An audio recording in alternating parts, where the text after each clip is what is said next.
You're like a golden retriever, so loyal and dumb, she laughed. So I handed her the ring and walked out. Now she's cold, alone, and begging for a place to stay. Hey viewers, before we move on to the video, please make sure to subscribe to the channel and hit the like button if you want to see more stories like this. Thanks. This is a story from a throwaway account. I've been a lurker for a long time, but I need to get this off my chest. I'm a 29M, and until 6 months ago, I was engaged to a woman named Emily. We'd been together for 5 years. Everyone called us the perfect couple. We were high school sweethearts who made it through college and found our way into stable, normal lives. We had our routine: pizza and a movie on Fridays, a walk through the park on Sundays, and dinner with her parents on the last Tuesday of every month. It was simple, predictable, and to me, it was perfect. We had our future mapped out. I worked a solid 9-to-5 engineering job, and I'd been socking away every spare dollar for a down payment on a house, a little bungalow just outside the city. I was just shy of the number I needed and was about to tell her I was ready to pull the trigger. She worked in marketing, and for the longest time, she shared my vision. She would send me links to little houses with good-sized backyards, talking about the dog we'd get and the garden we'd plant. The future was our favorite topic, a warm and cozy place we built together in conversation. Then, things changed. It started subtly, like a hairline crack you don't notice until the wall is about to fall. She got a new job at a trendy startup downtown, and suddenly, my simple life wasn't enough. She started talking about vision, passion, and ambition like I was a stranger. My practical plans were suddenly boring. My consistent work ethic was predictable. She spent all her free time with her new co-workers, especially one guy named Mark. He was the kind of person who seemed to exist purely on social media, a self-proclaimed creative who was always posting blurry photos of him and a group of friends doing spontaneous things at weird hours of the night. The shift was infuriating. I'd come home excited to tell her about a project I nailed at work, and she'd just scroll through her phone and grunt. One night, I was showing her a picture of a house I'd found online. It was everything we had ever wanted. A 2-bedroom, 1 bath with a big oak tree in the front yard. I was so proud, so ready. I was about to tell her I had enough money that we could go look at it this weekend. She glanced at the screen for a moment, her eyes flat and uninterested, then went back to her phone. You know, she said without looking up, her thumb still tapping. Mark just got a grant for his photo series. He's going to spend a month in Iceland. She sighed, a deep, performative exhale. Must be nice to actually have a passion. I felt a cold knot form in my stomach. I just looked at her, at the stranger who was talking about some guy's artistic grant while I was showing her the dream we had built together, the physical manifestation of all my hard work. I didn't respond, just closed my laptop and went to bed. I couldn't have known at the time, but the dream of our future was already gone. I was about to find out just how cold she could be and how much she actually looked down on me. That quiet coldness from Emily wasn't a phase. It was the new normal. The golden retriever comment was just a sneak peek. The real blow-up happened a week later. We were sitting on the sofa, watching some mindless TV show, and the silence was suffocating. I couldn't take it anymore. I muted the TV and finally looked at her. Emily, what's going on? I asked, my voice softer than I'd intended. You've been so distant. Is something wrong? She didn't look at me at first. She just stared at the muted screen, her jaw tight. Nothing's wrong, Dan, she said, her voice flat. Everything's actually going great. Great. I couldn't help but let out a small, bitter laugh. You call this great? We barely talk. You're always with Mark and your new friends. I feel like I'm a stranger in my own home. She finally turned to me, and the look in her eyes was like a switch had been flipped. The mask of indifference was gone, replaced by a cold, condescending scorn I'd never seen before. It was almost a relief to see the real feelings she'd been hiding. Because you are, she said, her voice low and sharp. A stranger. You're not who I need anymore. We're not in high school. I'm not that same girl. I want more than this. She gestured around the living room, a place we had built together, with a look of pure disgust. I want to be challenged. I want to live. You just want to come home, watch TV, and be comfortable. You're too safe, Dan. Too predictable.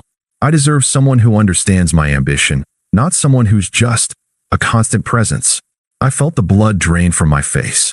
I finally had my answer, and it was a gut punch. So what are you saying? You're just done with me. She sighed and finally said it. I've been seeing Mark for a while now. He gets me. He understands that life is about more than a down payment and a 2-bedroom house. He sees the real me. My mind raced back to all the little moments of her being on her phone, the excuses she made to stay late at work, the way she would light up when he texted her. I'd been a fool. The golden retriever she'd been talking about was me. I was the loyal, predictable pet she was bored with. That's when she gave me the line that will probably haunt me for the rest of my life. She didn't just say it. She laughed as she said it, a cruel, airy sound that was meant to belittle me completely. Honestly, you're like a golden retriever. So loyal and dumb. I'm bored.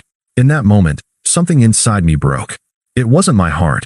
It was my will to fight for her, to beg, or to even show her a shred of emotion. I just sat there, looking at this stranger. She had no idea that I had a surprise for her, a final act of devotion that was about to become the last thing I ever did for her. I reached into the pocket of my jeans and pulled out the small velvet box I'd been carrying for a month, waiting for the perfect moment. I took out the ring, a beautiful, simple diamond I had agonized over. She stopped talking, her smile fading as she looked at the ring. The smugness on her face was replaced by a flicker of confusion, then a sort of smug victory. It was what she expected, a desperate, final play. I took the ring and, without a word, placed it on the coffee table between us. I didn't get down on one knee. I didn't plead or cry or ask her to stay. I just looked at the symbol of the future we would never have, and a wave of calm washed over me. I finally understood everything. Her disdain for my stability, her boredom with my loyalty, her contempt for my character. She saw it all as a weakness. I stood up, walked to the front door, and looked back at her. Her face was a mix of confusion and smugness. I hope you find what you're looking for, Emily, I said, my voice steady, betraying none of the chaos inside me. Then I walked out and didn't look back. My immediate reaction to walking out wasn't sadness or anger. It was a kind of hollow calm. It was the quiet you hear after a bomb goes off, a ringing in your ears that tells you something catastrophic just happened, but your body hasn't caught up yet. I drove for a while, just aiming the car away from the life I had so carefully built. I didn't cry. I didn't scream. I just kept driving until the streetlights gave way to the black nothingness of the highway. I went to my brother's place that night, just showing up on his doorstep at 2 a.m. He took one look at my face and didn't ask a single question. He just handed me a beer and a spare blanket, and I slept on his sofa for the next 2 weeks. I went to work every day, like a zombie. I ate what he put in front of me, worked out when he dragged me to the gym, and went to bed every night without ever checking my phone. I had ghosted Emily completely. I blocked her on my phone, her friends and family on social media, and muted every group chat we had in common. My mind was like a fortress. I knew if I let a single crack in, all the pain and confusion would flood in, and I wasn't ready to deal with it. The silence was deafening, but also, in a strange way, healing. I used the money I had saved for the down payment and made a drastic decision. I quit my job and took a position at a different company in a city 100 miles away, a place where I knew absolutely no one. I bought a small, one-bedroom apartment with a killer view of the skyline. I started cooking for myself, taking long walks at night, and reading the books I never had time for. I wasn't focused on getting revenge or proving anything to Emily. I was focused on survival. I was building a new life, a life that was just for me. The months went by, and the sting of the betrayal faded. The calm was no longer hollow. It was a genuine, unshakable peace. I'd cut so many people out of my life that I rarely heard anything about my old circle. But some things are just too good to stay quiet. The first crack in my fortress came in a text from my brother, just a few words. "Mark is a total loser, dude." Over the next few weeks, I heard the full story, pieced together from different mutual acquaintances who couldn't resist gossiping. Emily's new life with her man of action was not what she'd expected. Mark, the artsy visionary, didn't have a grant. He had a rich aunt who funded his projects. His loft apartment was a rental, and he was behind on his rent and deep in debt from trying to keep up with his own facade. The worst part, the part that felt like cosmic justice, was what he did to her. She had bragged about him getting her a job at his company. What she didn't mention was that it was an unpaid internship, and he was cheating on her with one of the paid employees. He'd also posted a drunken rant about her online, calling her a clingy charity case and a gold digger without the gold. All the friends she had dropped me for were now laughing at her behind her back. The adventurous life she wanted was just a series of emotional and financial disasters. I heard she was living back with her parents, having lost her new job after the social media humiliation went viral.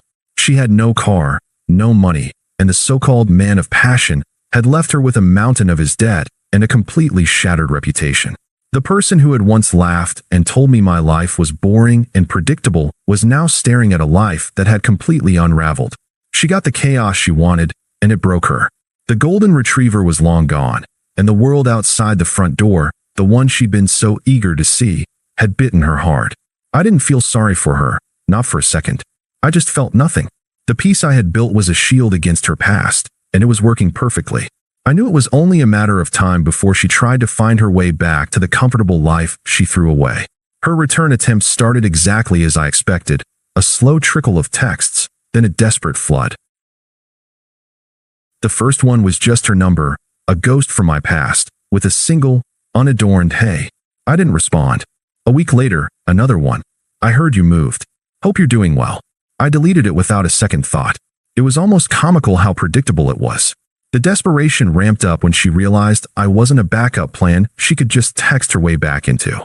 Her friends started reaching out to my friends, trying to play messenger. My best friend, Mike, called me one day, clearly annoyed. "Dude, Emily's friend just texted me.